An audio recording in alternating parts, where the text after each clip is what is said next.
Days after Team India were crowned as the World T20 champs, Hardik Pandya has now been crowned as ICC's #1 T20 international all-rounder.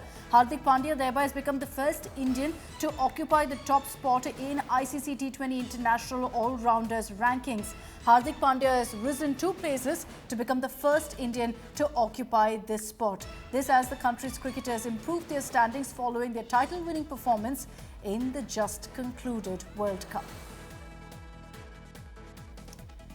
Let's bring in Harshit Ahuja on this broadcast. Harshit, it's a comeback for the ages for Hardik Pandya. Just a few months ago, he was being trolled. Today, now, right on top of the ICC rankings. Outline for us, Harshit, some of his top contributions in the World Cup winning campaign for Team India.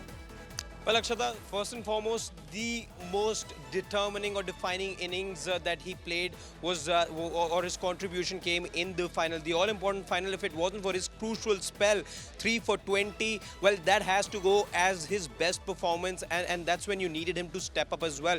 Given the ball, and remember, he's been expensive in the IPL at times, bowling the last over. We saw that in the IPL. In the Australia game as well, he was expensive, but in the crunch situation, in the all-important final, the ball gets given to him. He picks up the crucial wickets as well, the wickets of Henrik Klaasen and the wicket of David Miller. If it weren't for those 2 wickets, then India wouldn't have gotten their second world T20 title. So his best contribution came in at a time that the Indian team needed him the most, and that has to be his best contribution. The other crucial contribution that I do recall very well is the match against Australia, in which if it wasn't for his impetus right towards the end, remember he scored some 27 runs, if memory serves me right, in 17 odd balls. And the winning margin for the Indian team in that match was 24 runs. There is a lot of talk about that 92 that you saw from Rohit Sharma, but let's not forget, if it wasn't for the late impetus that the Indian team got from Hardik Pandya, it's the role that was assigned to him. It's the toughest job, as you know, to finish things off.